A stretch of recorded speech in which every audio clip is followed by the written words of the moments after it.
same applies to the spouse. You know you love them, but you need to say it again and again. Like we got to the food moments ago, and you need to say this food is, mashallah, it's really, really great. Even if the salt is a little bit more. Because sometimes, as I was saying, she spends so much time bringing it in front of us, and we are worried about how it's smelling, number one. And number two is we say, as we taste it, the salt is too much, no? Salt is too much, no?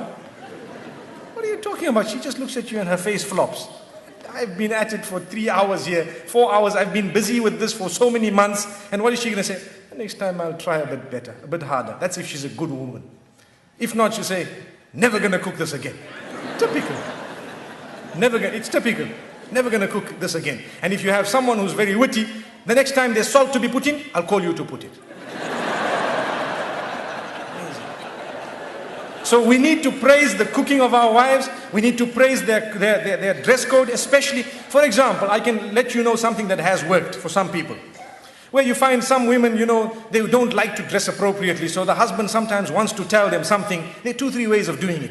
You can either say, this is very bad, I don't want you to wear this. And you might have a response. But if you want a response from the heart, what you do is, you tell them, the other dress looked much better than this. You see, so you are praising one thing, and that praise is not there when the other thing is there. So you have told them in a way that this is what I really love. And go beyond the limits in praise. That's your wife, don't worry. You can say whatever you want to. MashaAllah, in terms of goodness. Like the food, when you eat, even if it is a little bit this way, that way, just praise it, MashaAllah. See what it is. Praise the effort at least, MashaAllah, Let me tell you what has happened once. The Imam in the masjid said, you need to praise the cooking of your wife, just like I said now. So the man went home and he had this meal and he was looking at it and looking at his wife and smiling and all happy, mashallah, and excited and everything. And when he finished, he says, oh, it was awesome. And the wife says, what?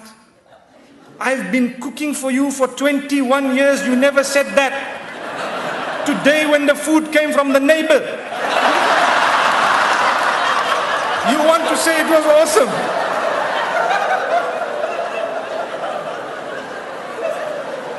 So he says, oh, I'm sorry about that. I didn't know.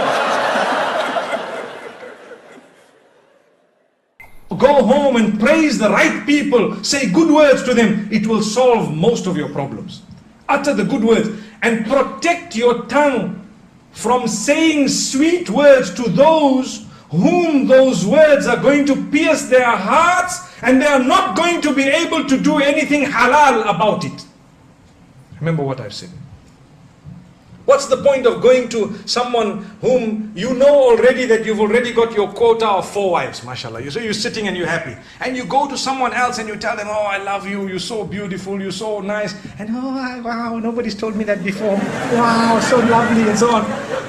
Is there any form of halal outcome of those statements? They said, today we went and we were told to come out and utter good words. So my darling, here's the best of words. Oh, you're gorgeous, and so on. Believe me, who are you talking to?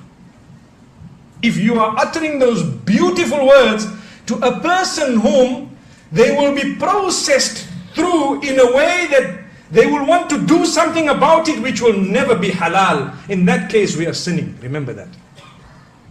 Like the man, they say the one man, and this is also a story that I've heard very recently. His wife tells him, listen, you know what, you have to tell me, you have to swear that you're going to be honest with me. He says, okay, I'm honest. Describe your love for me. So the man says, he thinks for a moment and he says, you know what? You are like my SIM card, I'm like the phone, Without you, I'm nothing. You know that. Wow. So the woman goes back so happy and delighted. Wow, I'm so happy. It's the sweetest, most romantic thing I've ever heard. Imagine, without a SIM card, what is a phone? How many of us have phones? No SIM card. Can you have a phone, no SIM card? You have a SIM card. So then he walks out, and as he's walking out, he said, and she's saying, wow, most romantic word I've ever heard. He says, she doesn't know my phone has a quad SIM. Allah protect us. What a dirty mind. What a dirty mind. But this is the problem with us today. We want to utter words that just soothe people's minds when we don't really mean them sometimes. Why would he have spoken about a dual sim or a quad sim if he was sincere? He wouldn't even have uttered that. May Allah protect us. So the reason I raise this is, I know some of the brothers are nudging each other to say there is a quad sim in the market, you know that? But that does not make the relationship any better. We need to know that when you say beautiful words, you need to make sure that you are uttering them to the right person. And you need to make sure you are not being hypocritical by the will of Allah subhanahu wa ta'ala. For your spouse, it's an act of worship to utter words to make them smile, to make them feel desired, to make them feel they are the most important people in the world. There will come a time when you too will feel that definitely they are the most important people in this world.